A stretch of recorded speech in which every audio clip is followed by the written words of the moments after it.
Welcome everyone to the sixth week of Mishnah in Depth, Bava Metzia. Thank you for joining with Dr. Rachel Furst this week, as you have for the previous weeks. This is part of our Mishnah in Depth project, which is part of the Rifka Rosenwein Mishnah Division, sponsored in her memory by her family.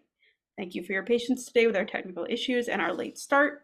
Thank you for sticking around, and we hope to get things underway shortly. Okay.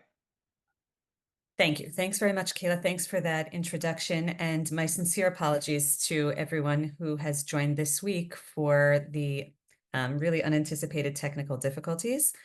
I hope that we'll be able to hold the rest of the class without further glitches. I'm sorry that you can't see my face today, but I hope that you can hear my voice clearly, and I hope that you can see the PowerPoint slides that I'm sharing with you well.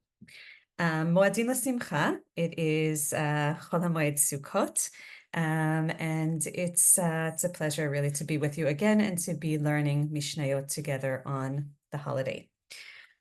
For those of you who are following along with the Mishnah Yomit schedule, over the course of this past week, you will have started and begun chapter 6 of Mishnah Bava Metzia, and you will also have begun and gotten well underway with your study of chapter 7.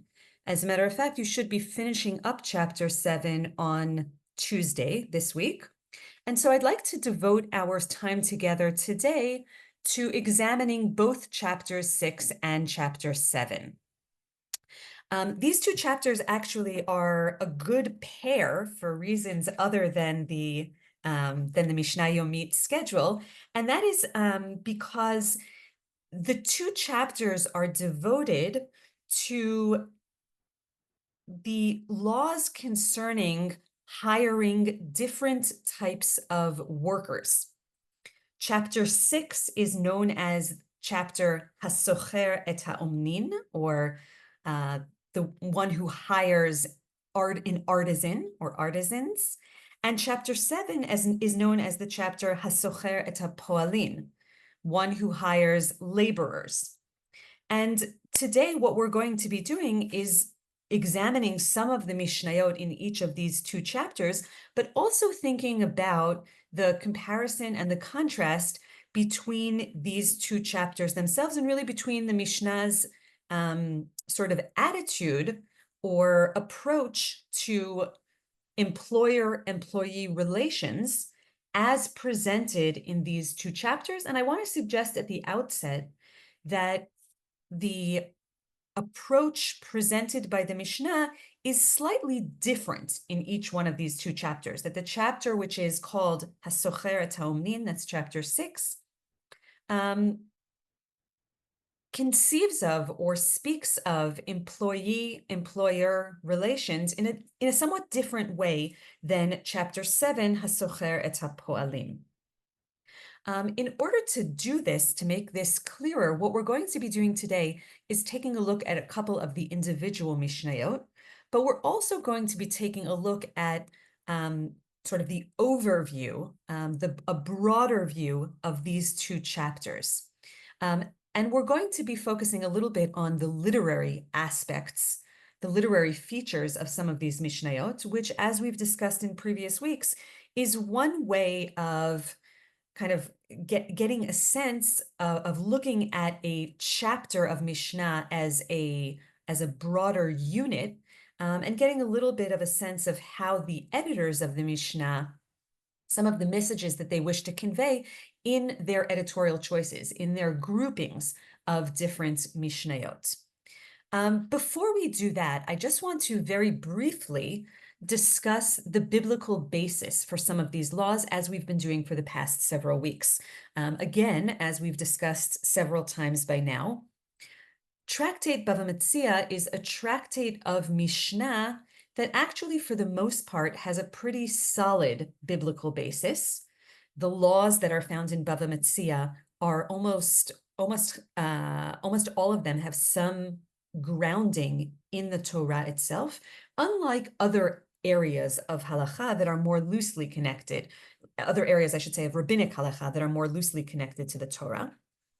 In this particular case, what I want to take note of again, as I said, these two chapters of Mishnah are really about employer-employee relations. And I want to briefly mention a couple of different places in the Torah that deal with employer-employee relations, although they are not directly the source of the laws that we are going to see today. What is more directly a source of the laws that we're going to see today are the verses in the book of Shmot, in the book of Exodus, that deal with the 4 different types of guardians or shomrim. We're going to be talking a little bit more about those 4 categories later today, and even more about those categories in next week's class. So I'm not going to look at those verses today. We'll look at those verses together next week. But again, I do, as I said, want to at least mention and take a look at one of the sources of the Torah's approach to employer-employee relations. And that actually, this might sound like a strange source for thinking about employer-employee relations, but the Torah actually on several different occasions discusses the concept of an Eved Ivri, a Hebrew slave or a Jewish slave. That is not an Eved Knaani, a slave who is of non-Israelite descent.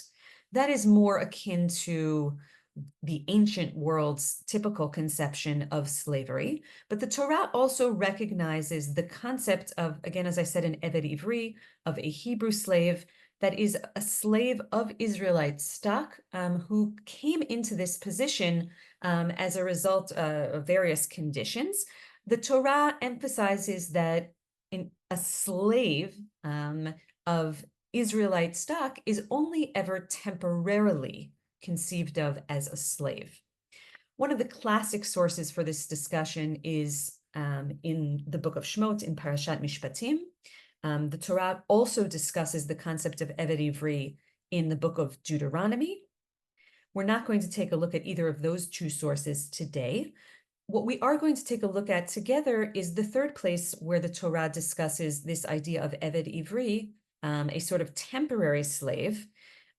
And that is in the book of Vayikra, in these verses that you have before you. And I'd like to very briefly look at them together. The Torah says, "V'chi amuch achicha imach, v'nimkar lach."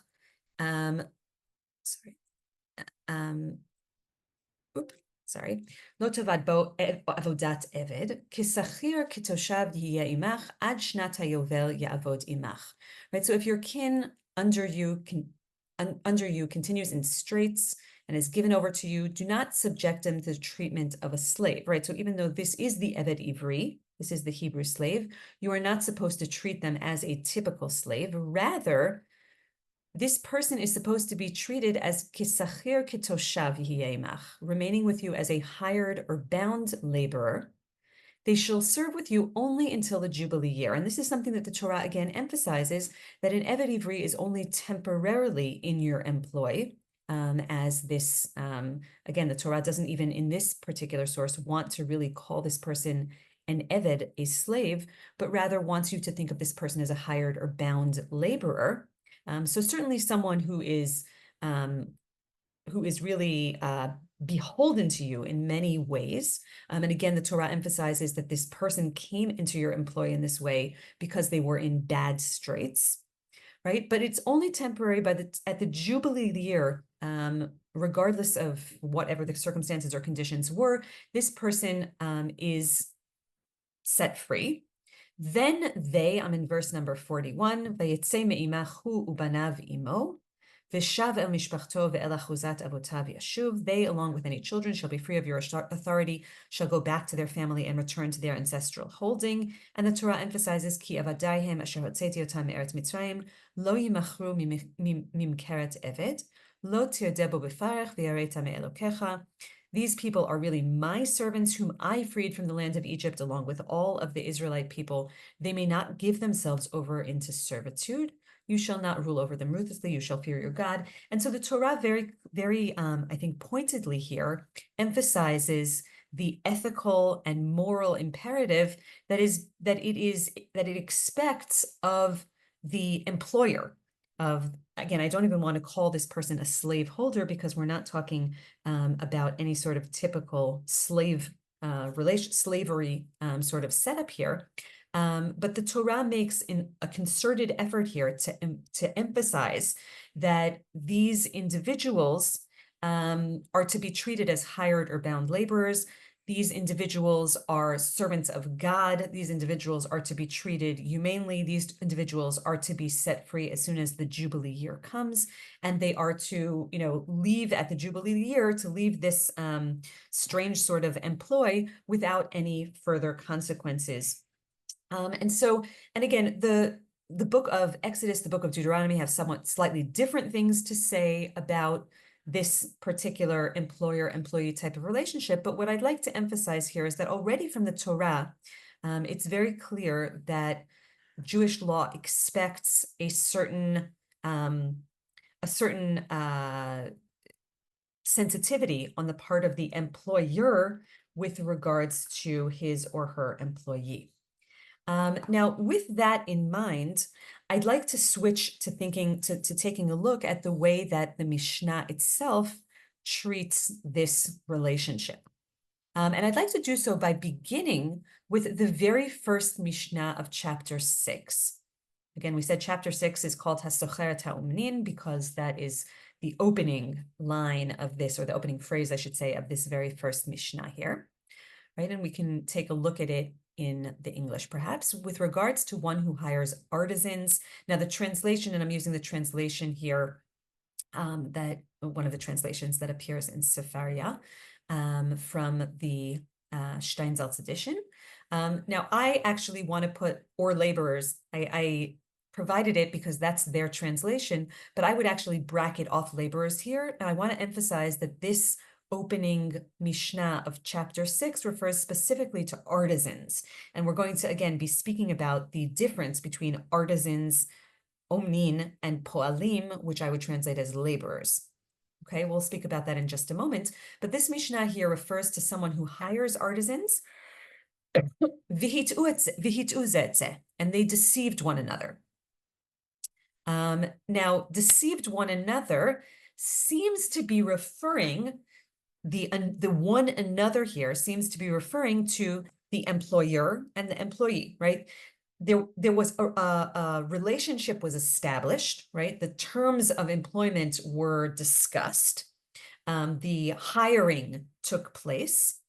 However, shortly thereafter, and seemingly before the employment began, one or the other of these parties, that is either the employer or the employee, seems to have, again, when we say deceived one another here, seems to have reneged on the agreement in one way or another, seems to have changed the terms or gone back on the terms or changed their mind about the terms. Again, this is before the term of the employment actually began.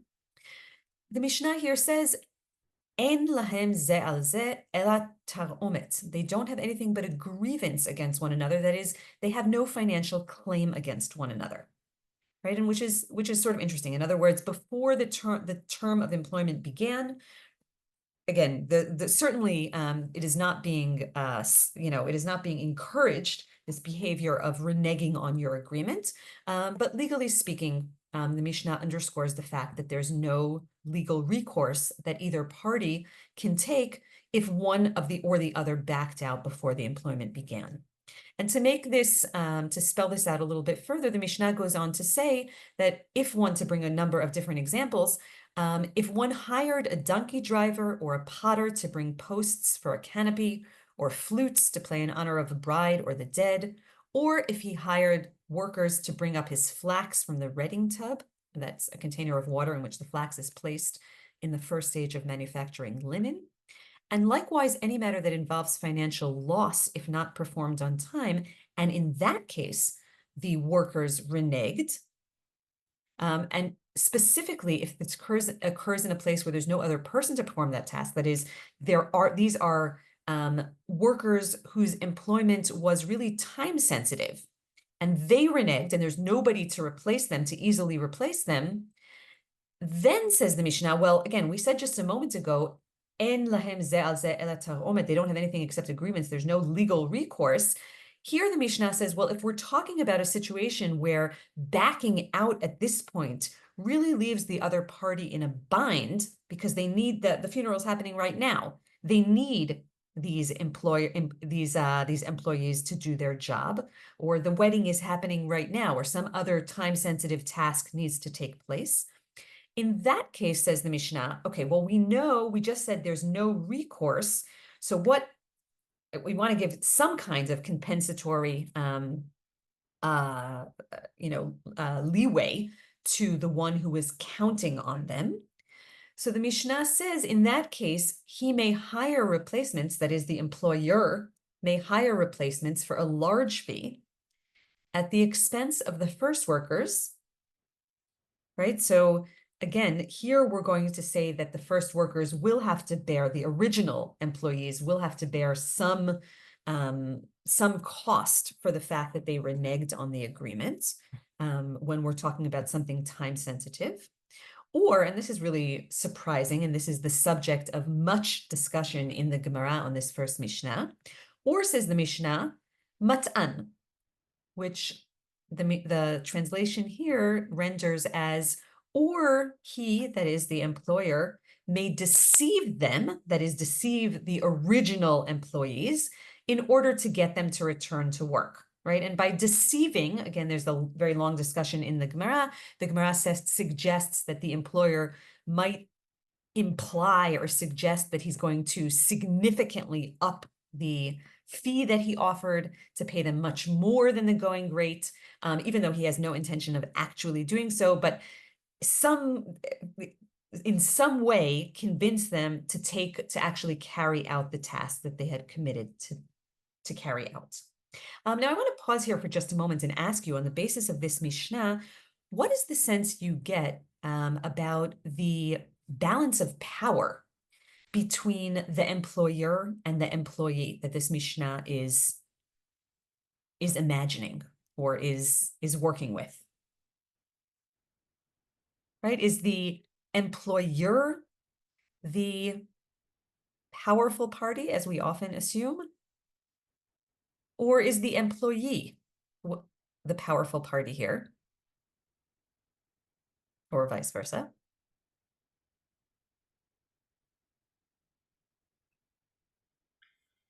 I think the employee, because they they're providing a service, skilled or unskilled, and if that clearly the employer needs, or they would do themselves. Yeah, so it kind of, I agree with you. To me, it certainly sounds in this particular Mishnah, like the Mishnah is assuming that the employee here kind of has the upper hand, right? The employee is the one who holds the cards, so to speak. They are, and again, I want to underscore the fact that the Mishnah here is talking about umnin, or artisans. So that seems to suggest that we're talking about workers who have some distinctive skill or some distinctive ability that they are offering the employer, that the employer, again, at least in the cases that are spelled out here, cannot access elsewhere or cannot easily access elsewhere, right? These umnin seem to have the upper hand. And I want to suggest that that's actually really the tone of this entire chapter 6. In chapter 6, the Mishnah is envisioning a relationship between employer and employee, where actually the employee has a certain amount of power. The employee has a bit of the upper hand. We're not imagining a downtrodden and sort of, weak, legally weak or weak in any other way employee. We're actually imagining employees that have a significant amount of agency and power. And that's worth keeping in mind as we relate to the mishnayot of this particular chapter. I will already make clear that I think something else, something very different is going on in chapter 7, Hasocheret HaPoalin, when the Mishnah envisions that relationship between the employer and employee. To just make this even clearer, the following Mishnah, so we're again chapter 6, Mishnah 2 here, the Mishnah kind of summarizes or states a related halacha, as the translation suggests, with regards to one who hires artisans. And again, I want to just focus on the artisans because I think we are talking about skilled laborers here to perform work, and they reneged on the agreement midway through the work. Right here, again, in the previous Mishnah, we're presumably talking about a case where they reneged on the agreement prior to starting the work. Here, the Mishnah says, okay, what happens if they renege on the agreement after the term of employment has begun, after they've begun the work? Here the Mishnah says, if they reneged on the agreement midway through the work, they are at a disadvantage, right? That is, they must ensure that the employer does not suffer a loss. However, right, conversely, if the employer reneges, again, after the term of employment has already begun, he pulls out and says, no, you've started this job for me and I actually don't want your services anymore midway through. Then, says the Mishnah, Yado ala tachtona. That's the phrase that the Mishnah uses that's translated here as he, meaning the employer, is at a disadvantage. Right? And these two rulings are in accordance with the principle that whoever changes the terms accepted by both parties, that is, kol hachozer bo, yado ala tachtona. Kol hamishane yado ala tachtona, v'chol hachozer bo yado ala tachtona. Anyone who changes the terms accepted by both parties is at a disadvantage, and whoever reneges an agreement is at a disadvantage. And what we mean here by yado ala tachtona is at a disadvantage is, of course, legally. Legally speaking, they bear the brunt of responsibility for this. The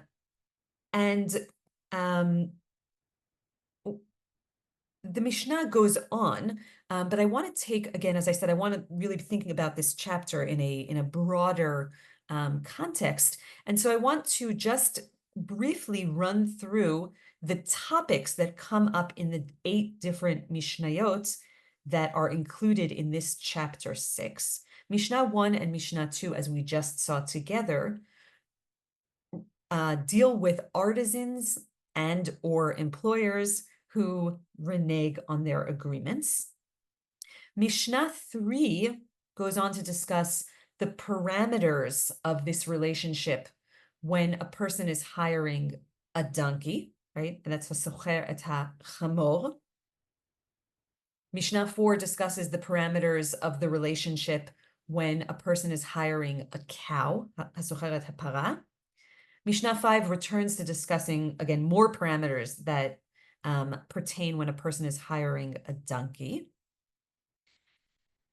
Mishnah 6 discusses the fact that artisans are considered shomrei sachar. And shomrei sachar, a shomer sachar is one of those 4 different guardians who, again, the Mishnah will spell out in chapter 7, right? The Mishnah talks about 4 different types of individuals. And when we say guardian or beili, as is sometimes used in the translation, what we're talking about are 4 different categories of people who are entrusted with property, with objects that actually belong to other people. But the terms or the context in which they came into this responsibility are different. When the Mishnah here in 6 says that artisans are shomrei sachar, what the Mishnah is basically saying is that artisans who are given tools to work with, right? They're hired for their work, but they're also given tools or raw materials to work with by the person who is hiring their services. Their responsibility towards those tools or materials that they were given to work with is akin to the responsibility that a person who is a shomer sachar, that is a guardian who is being paid for watching someone else's items, the level of responsibility that that individual would be tasked with. Mishnah 7 talks about other different contexts or people who are considered shomrei sachar, or on the flip side, shomrei chinam, that is people who are doing a favor for someone else by watching over their property. And Mishnah 8 spells out different responsibilities of these two different types of guardians. So just by looking at this list, right, if we had to, as we've done in the past, try to subdivide this chapter 6 into different groups of mishnayot. And specifically, let's see if we can subdivide this chapter into two groups. Where would you put the break? In other words, which mishnayot would you include in the first subgroup, and which mishnayot would you include in the second subgroup? Again, just by looking, again, based on obviously your study of these mishnayot, if you have the mishnayot open, you can obviously glance back at the original text. But even just using this list that you have before you, summarizing the contents of these mishnayot, how might you break down this chapter or subdivide the chapter?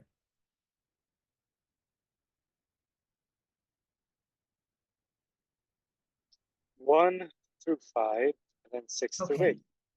Okay, and why would you do that? I would do that. I would break it down that way as well. But I'm curious to hear your logic.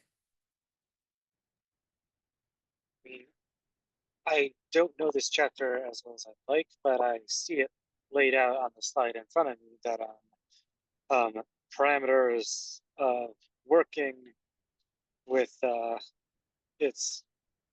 panels are working with these animal drivers are very, very similar. And also the first Mishnah does mention a kadar, a wagon driver. So Yeah.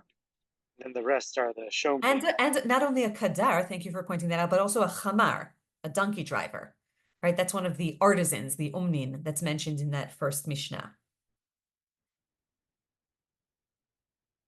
Okay, so I agree with you. So the topic, the subject of Mishnayot 1 through 5 are, again, various situations and parameters that pertain to one who hires an uman or an animal to use in these different ways. And how does that contrast with Mishnayot 6 through 8 that you put into the second category? They are the responsibilities of people who are watching over objects, whether paid or shomer china. Exactly. So that seems to be talking about something other, right? That's really focusing on, this category of shomer sachar, shomer chinam, as you said. Now, if we were to take a look at the language, the original Hebrew of the Mishnayot, we would see that even on a linguistic level, it's very clear that the editor of this chapter wasn't randomly throwing these various mishnayot together, or these two groups of mishnayot together. The editor of the Mishnah very clearly wanted to connect them by leaving linguistic clues. And what do I mean by linguistic clues? And I want to suggest actually also content clues. Linguistically, it's striking that Mishnah 1, which is the opening Mishnah of the first unit, begins, as we've said several times, hasocher et ha'umnin. And Mishnah 6, which is the first Mishnah of the second unit, also begins with kol ha'umnin, right? It uses that same phrase, which, by the way, doesn't appear elsewhere in the chapter. That phrase umnin that appears in the opening Mishnah, in the opening words of these two units, really seems to demonstrate that there was purpose, that the editor had purposefully was trying to draw these two units together. Also, in terms of on a content level, it's kind of striking that both of these units of Mishnah focus quite a lot on specifically the labor of transporting things, right? Those opening Mishnayot, as you pointed out, you spoke about the chamar and the kadar, the wagon driver and the donkey driver, and all of those Mishnayot 3, 4, and 5 that talk about hiring a donkey, hiring a cow, or again, hiring a donkey. They're referring to different situations in which various transporting of goods is occurring. And Mishnayot 6 through 8, which are focusing really more on the shomer sachar and shomer chinam, They are also strikingly, the chapter very strikingly concludes with a situation where someone is moving an object from place to place and it breaks along the way. And then the question, their responsibility for the breaking of that item depends on whether they were being paid for watching it or not paid for watching it. Again, it really seems to harp on this situation of transporting items or goods, once again suggesting that the editor was not randomly grouping these things together, but very purposefully doing so. Okay, now what I'd like to do, again, there are more mishnayot that would be worth discussing here, but we're not going to look at them in depth together today. And again, once again, I apologize for the time that we lost at the beginning due to my technical difficulties. But I want to just briefly point out to you that if you take a look at Mishnah 6, you'll see there the beginning of this discussion about the umnin being like shomrei sachar. And again, this is Mishnah 8, the final Mishnah in the chapter, which refers to the transporting of these items by the Shomer Sachar or the Shomer Chinam. But as I said beforehand, today we're also going to be talking about chapter 7, and chapter 7, which begins Hasocher et hapoalin. Again, even that opening phrase would seem to indicate that the editor of Mishnayot, Bava, Metzia, wanted the reader to linguistically, to literarily connect these two chapters, right? Hasocheret HaPo'alin, as compared to Hasocheret HaUmnin of chapter 6. But as I indicated to you before, the assumptions or the attitude of the editor of these Mishnayot in chapter 7 towards the relationship between employer and employee is strikingly different than what we saw in chapter 6. In chapter 6, as we saw, we're talking about artisans, we're talking about laborers who seem to have a particular skill or a particular ability to offer their employer. And as we saw from that opening Mishnah, we seem to be talking about workers who are not greatly disadvantaged, even perhaps quite the opposite. They somehow hold the upper hand in their relationship with their employer. By contrast, let's take a look at the opening Mishnah of chapter 7. Hasocheret hapo'alin ve'amar lahem lehashkim uleha'ariv. Right, so if someone hires laborers and either tells them to come early, or tells them both to come early and to continue working until exceptionally late. Well, says the Mishnah, makom shenahagu shelo lehaskim velo leha'ariv eino rashay lekofan. If this is a location in which laborers are not accustomed to rising so early or to continuing working until so late, then the employer is not actually permitted to compel them to do so. In other words, workers have rights. An employer is not allowed to demand, even if he's going to compensate or she's going to compensate them for their extra hours of work. Nonetheless, if it's the custom of the place to work from 9 to 5, you may not obligate or require your workers to come earlier or to stay later. Similarly, the Mishnah goes on to say, makom shenahagu lazun yazun, right? If you are hiring employees in a place where it is customary to feed your laborers, then you are obligated to feed them. Moreover, l'sapek b'mitika yisapek. If it's the custom in this place for an employer to provide their laborers with sweet foods, and this might mean snacks in between shifts, or this might mean something, some kind of dessert along with their lunch, then you're obligated even to provide that seeming luxury. The Mishnah goes on. We're not going to look at all the details.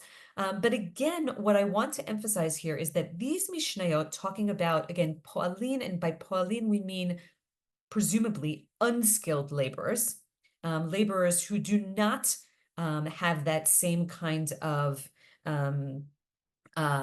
agency, that same kind of upper hand with regards to their employer.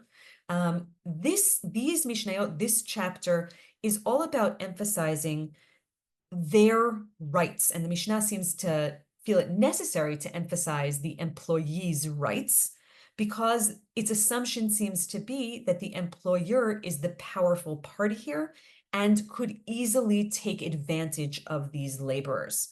These are laborers who it is quite easy to replace. These are laborers who do not normally have any kind of power over or in this relationship with their employer.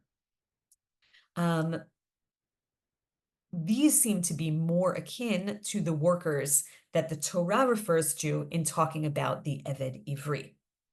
Now, here too, this chapter, if we take a look at the overview of the different topics that come up in this chapter, I want to suggest that this chapter 7, much like chapter 6, can be pretty neatly divided into 2 subunits.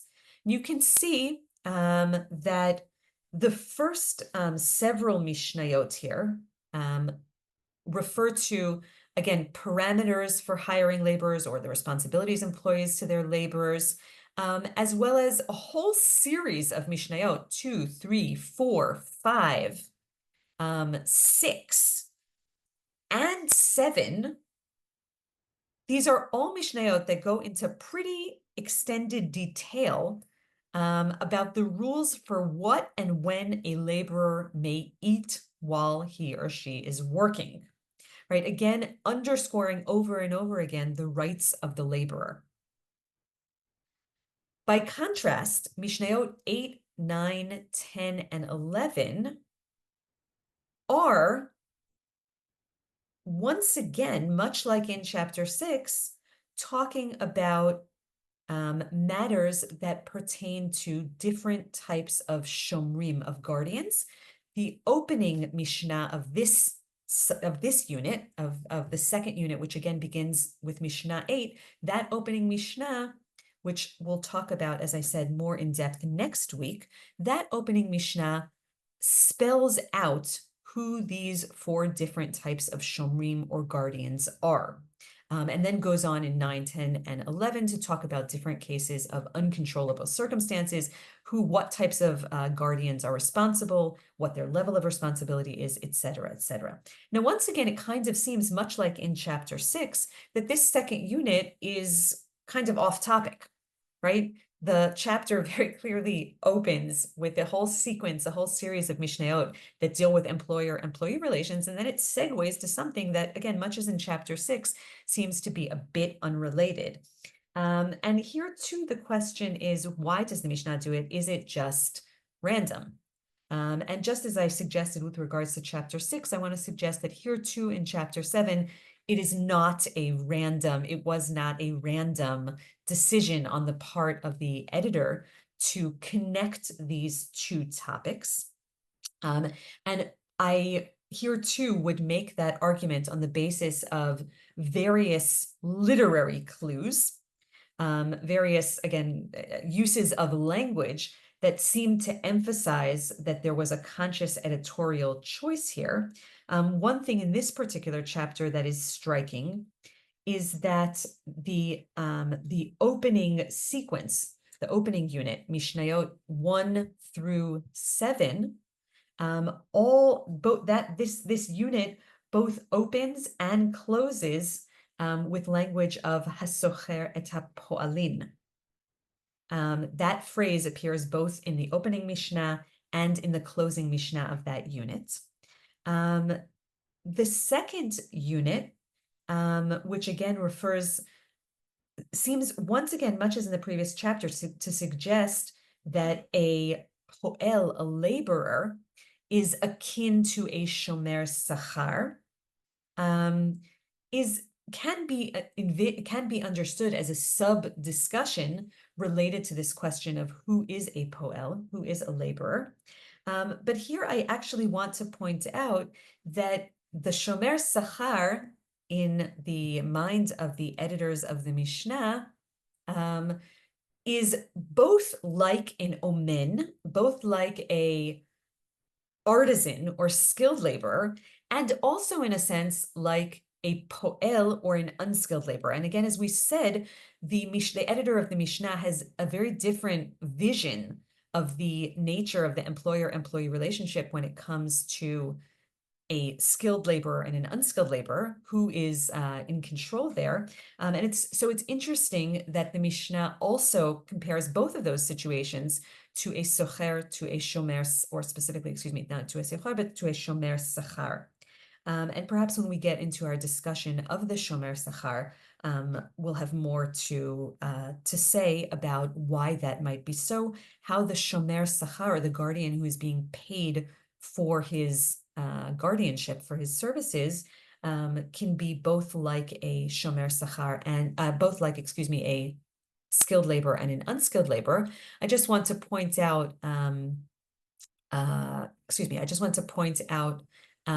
one sort of way in which that is so, by taking a look at Mishnah 7:7. Here, again, this is the closing Mishnah of the first unit. I'm sorry, this was actually not the Mishnah that I wanted to talk to. I wanted to talk about I see the one that I wanted to talk about is not here, so I'll just mention it briefly.